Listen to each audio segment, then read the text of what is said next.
So, welcome to Jumbo IS and welcome to our lecture series called Daily News in Shorts. In this lecture series, we cover a particular day's current affairs or the important news items featuring in that day's newspaper in a very short span of time within 20 minutes. Now, today we are going to be covering Wednesday's October 9th, 2024's current affairs. And the important news items or the important topics that featured in this day's newspaper are as following. So, let's take a look at today's topics that we are going to cover. First of all, there was this article or a couple of articles regarding rising tomato prices and the steps taken by the government to tackle this issue. So we'll talk about the steps taken by government to tackle this issue. We'll talk about the reasons why tomato prices are on a high. Okay. Then we'll talk about Nobel Prizes, how Nobel Prizes are selected. We have discussed about the Nobel Prize in Medicine, Nobel Prize in Physics. But in this article, we'll talk about how Nobel Prizes are given, how the candidates are selected, what is Nobel Committee, the entire history of Nobel Prizes. Okay. Then we'll talk about battery storage for renewables. It is said that if you want to shift your electricity or power to renewables, then you need strong battery infrastructure. Why? Because renewable energy comes with a lot of variability. Sometimes the sun is shining, sometimes it isn't. Sometimes the wind is blowing, sometimes it isn't. And that is why solar energy or wind energy becomes intermittent or it becomes quite variable. Now, how to solve that problem of variability? For that, you need battery storage. Okay? And in the end, we'll talk about price stabilization fund. Remember, in the first topic, I told you that rising tomato prices are being tackled by the government through a scheme. Okay, that scheme comes under price stabilization fund. So we'll specifically look at price stabilization fund in a separate topic. All right. So we'll talk about these four topics, starting with rising tomato prices. So let's begin this discussion with topic number one. Okay. Now, what is in the news? So, the National Cooperative Consumer Federation of India, under Union Ministry of Consumer Affairs, Food and Public Distribution, began selling tomatoes at a subsidized price of rupees 65 per kg.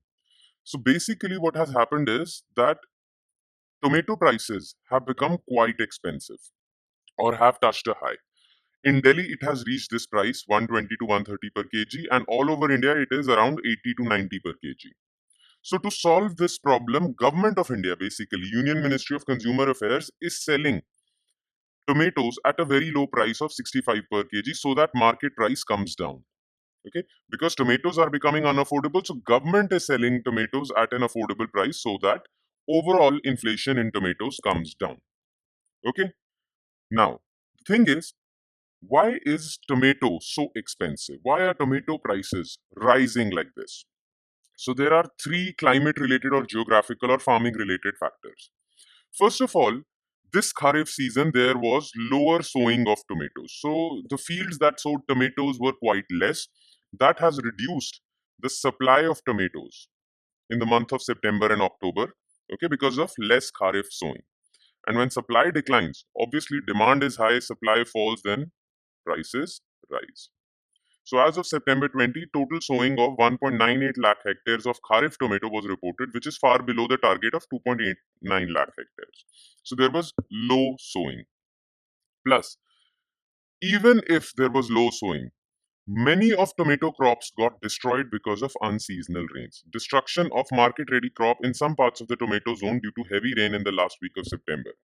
So, first of all, there was less sowing of tomatoes. But still, the tomatoes that were sown also got destroyed because of unseasonal rains. Plus, why was there lower sowing of tomatoes? Well, the thing is that last year temperatures had been quite high, especially in Maharashtra. Last year temperatures were quite high. And because high temperatures cannot be sustained by tomato crops, many farmers lost their tomato crops due to high temperatures last year. That is why this year farmers have thought, or farmers actually shifted to maize, which is more heat resistant. So, because of last year's heat wave, farmers realized that tomato is not a sustainable crop for them because their tomato crops got destroyed last year. So, they shifted to maize. That is why there is lower sowing of tomatoes this year. Okay, because most farmers have shifted to maize because of their heat resistant properties. Plus, there has been a lot of demand for maize from alcohol manufacturers. So many alcohol manufacturers manufacture alcohol from maize. So uh, there has been a significant demand for maize, which has increased maize prices. So farmers realize that maize is heat resistant, plus it is giving us a good price also because of rising demand. So therefore, many farmers shifted to maize. All right. So these were the three major reasons why farmers reduced their or there was less availability of tomatoes, which has led to increase in tomato prices. Okay, these were the three reasons. Plus, there were two other reasons which are not peculiar to this year. They have been going on for quite some time. Okay, farmers are preferring farmers are preferring to shift from tomato in the long term also. The reason is because of cost and disease. First of all, tomato is cash intensive. The cost of growing tomato is quite high. On top of that, farmers say that it is also prone to diseases, which further increases their cost. So basically, because of high cost and high vulnerability to bacterial and viral diseases, farmers are preferring not to grow tomato crops. All right. Plus, there is this another factor which has led to loss of supply in tomatoes. It is a seasonal factor basically. Look, unlike onion crop, which is grown thrice a year, tomato is only grown twice a year during Kharif season and Rabi season. Kharif tomato is grown in Maharashtra, Andhra Pradesh, and Telangana, whereas Rabi tomato is grown only in Maharashtra and Karnataka. So, already throughout the year, less tomato is grown, therefore, the supply of tomato is already under stress or pressure because farmers are not opting for tomato. Plus, because of high cost, diseases, and seasonal factors, tomatoes supply has fallen down. Now, like I mentioned before, that the government has decided to intervene to reduce the price of rising tomatoes by selling these tomatoes at an affordable price. Now, the government is able to do that because government has a scheme going on which actually makes sure that these commodities do not exceed a particular price band. Okay, government already has a scheme called Price Stabilization Fund, through which it intervenes in the market and reduces the price. But we'll talk about Price Stabilization Fund in the end. Okay. Now let's shift to topic number two, which is about Nobel Prizes. So, the 2024 Nobel Prize for Medicine was announced. We discussed that. Then, for Physics was announced. We discussed that. The prize for chemistry, literature, and peace will be announced in the near future, and we'll discuss that also. Plus, Nobel Prize for Economics, which is also known as Sweriges Riksbank Prize in Economic Sciences in the memory of Alfred Nobel, will be declared on October 14th. So we'll discuss that too. So it is the season of announcement of Nobel Prizes. But the question is, what are Nobel Prizes? Okay, so let's talk in brief about a bit of a background of Nobel Prizes. So, what is the origin story of Nobel Prizes? So, basically, Nobel Prizes are called Nobel Prizes because they are named after a Swedish inventor called Alfred Nobel. He was an innovator and scientist, and he was best known for invention of dynamite. Okay, because he had made so many inventions, he earned a lot of money. Okay, and when he was about to die, he created a will, and in that he said that my money should be used to award excellence across various fields. Okay, so he had amassed a significant personal fortune, and as per his will, he wanted the money to be used to award excellence across fields. Okay, with the first prizes being announced in 1901. So Alfred Nobel, while dying, said that his last wish is that his money should be used to give prizes to excellent scientists and people who have contributed to various fields. Now, in his will, he said that his money should be used to award five prizes every year: one for physics, one for chemistry, one for medicine, okay, one for literature, though he was a scientist, but he also was a big fan of literature, and one for peace, Nobel Peace Prize, right? So, in his will, he mentioned these five things. Okay, he said that the prizes, his money should be used to award prizes in these five fields for excellence in these five fields. And the first prize for these five fields was given in 1901. Okay, so Nobel Prizes, the practice of giving Nobel Prize every year started in 1901.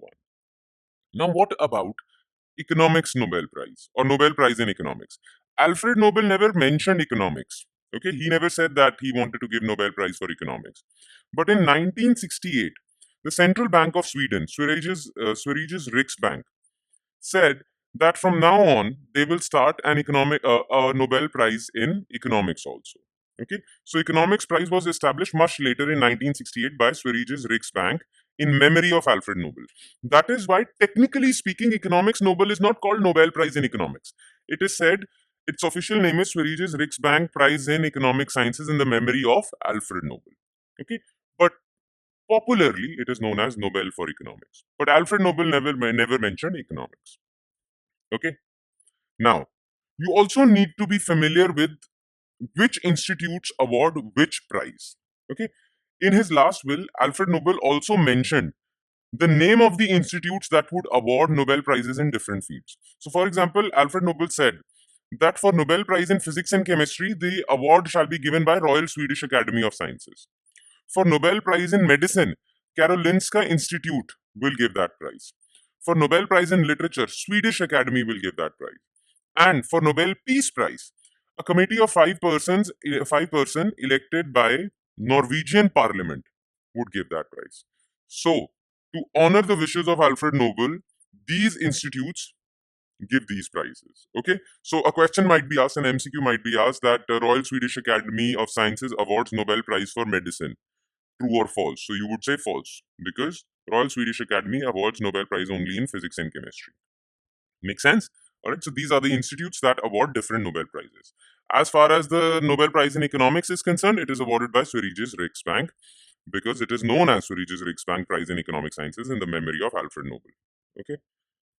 Royal Swedish Academy of Sciences was given the task to select the laureates in economic sciences starting in 1969. So remember these parts also. Okay. All right. Now let's move on to our third news item, which is battery storage for renewables. Now, what is this news item all about? With India targeting to have half of its electric power capacity from renewables by 2030, the resilience and stability of its power grid have never been more critical. Look, India wants to generate more and more electricity using renewable energy, solar, wind, right?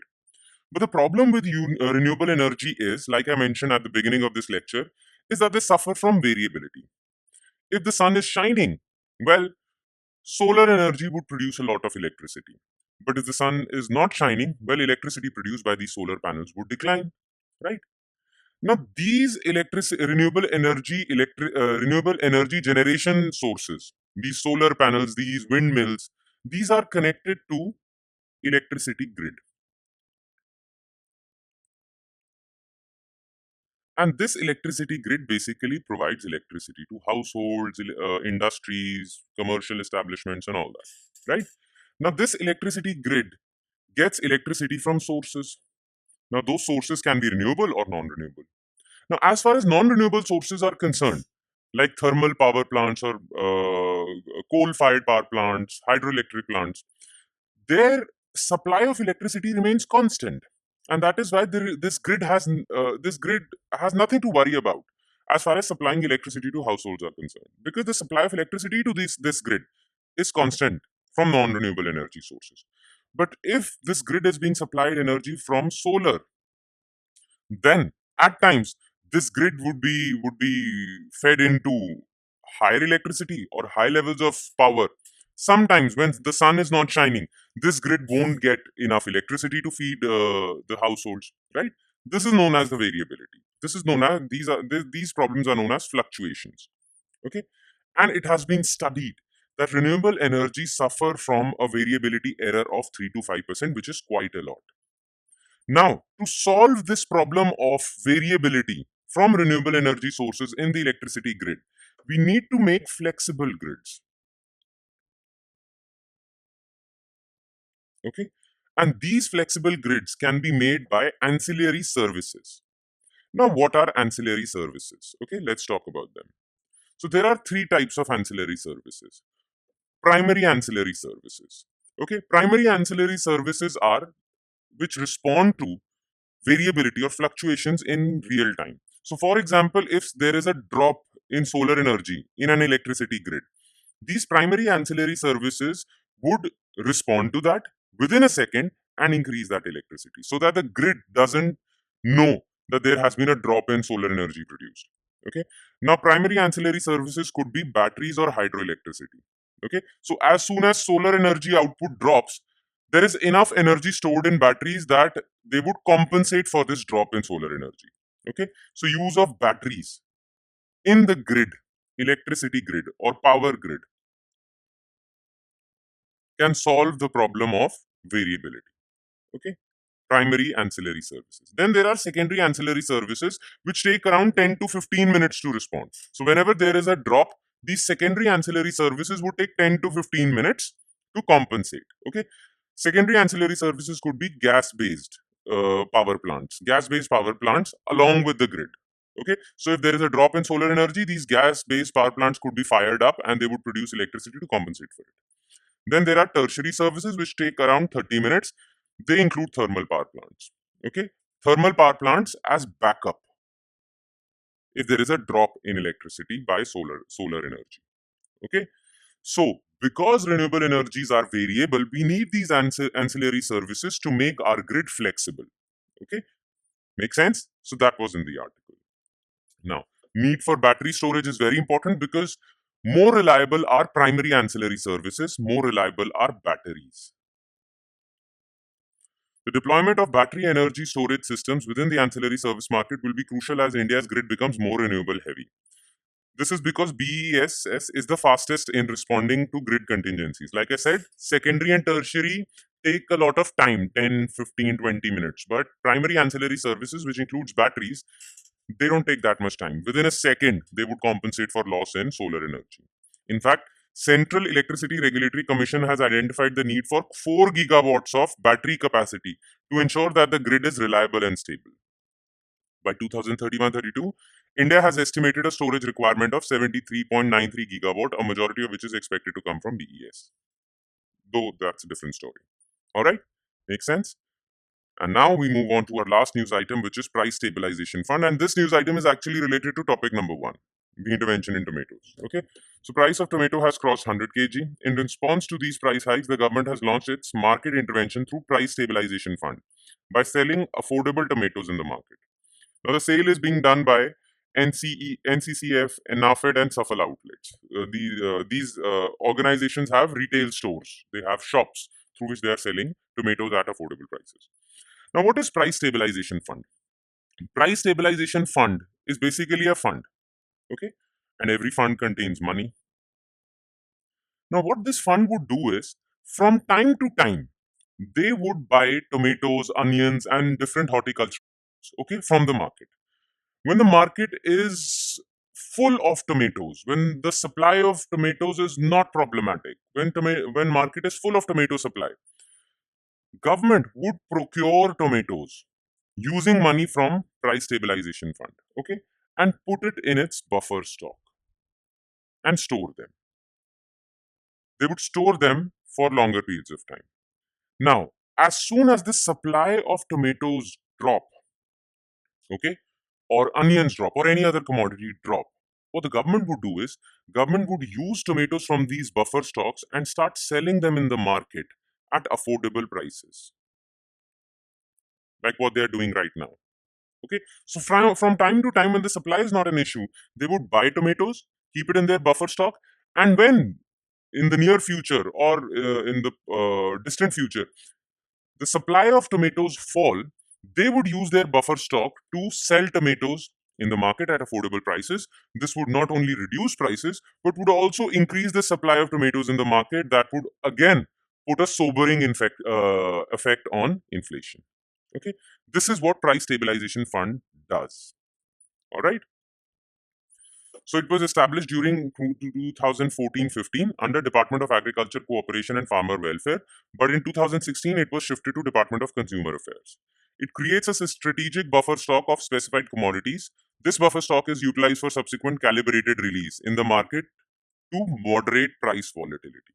Okay, so whenever there is shortage of supply, this buffer stock is used for calibrated release of tomatoes or any other commodity to reduce inflation. Okay, now it not just covers tomatoes, it covers various horticultural commodities, onions, and many other essential commodities that are useful for people. Okay? All right.